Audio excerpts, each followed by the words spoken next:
42 நாள். வெறும் 42 நாளில் நான் என்னோட HbA1c வேல்யூவை 12.8லேருந்து 8.1க்கு கொண்டு வந்தேன். சேம் மெத்தட்ஸை இன்னும் ஒரு 3 months ஃபாலோ பண்ணால் என்னோட HbA1c வேல்யூ நார்மலே ஆகிடும். அப்படி தானே நினைக்கிறீங்க? நானும் அப்படி தான் நினச்சேன். ஆனால் அது உண்மை இல்லை. ஃபர்ஸ்ட் நான் என்னென்ன மெத்தட்ஸ் ஃபாலோ பண்ணேன்னு சொல்லிடுறேன்.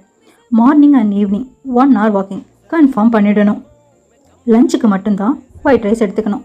பிரேக்ஃபாஸ்ட் அண்ட் டின்னருக்கு ராகி, கோதுமை, கம்பு இந்த மாதிரி மில்லட்ஸ் மட்டும்தான் எடுத்துக்கணும். இப்போ தான் ரொம்ப இம்பார்ட்டண்டான விஷயத்துக்கு வரும். எனக்கு ஏன் இப்படி நடந்துச்சுன்னு டெய்லியும் கொஞ்சம் நேரம் அழணும். அதுக்கப்புறம் எனக்கு ஏன் இப்படி ஒரு விஷயத்தை கொடுத்தேன்னு கடவுள்கிட்ட போய் சண்டை போடணும். நீங்களும் இந்த மெத்தட்ஸ் எல்லாம் ஃபாலோ பண்ணியிருப்பீங்கன்னு நினைக்கிறேன். ஆனால் உங்களோட சுகர் சரியாயிடுச்சா? இல்லை தானே? அதுக்கு காரணம் டயபெட்டிஸ்ங்கிற விஷயத்த நம்ம எல்லாருமே தப்பாக புரிஞ்சு வச்சுருக்கிறது தான். நம்ம தப்பாக புரிஞ்சுருக்கிறோம்னு சொல்கிறத விட நம்மளை தப்பாக கைட் பண்ணியிருக்காங்கன்னு தான் சொல்லணும். உங்கள் டாக்டர் உங்ககிட்ட சொல்லாத மறைச்ச பல விஷயங்களை நான் உங்களுக்கு சொல்ல போகிறேன். டயபெட்டிஸ் பற்றின பல ஹிட் அண்ட் ட்ரூத்ஸை தெரிஞ்சுக்கிறதுக்கு என்ன ஃபாலோ பண்ணிக்கோங்க.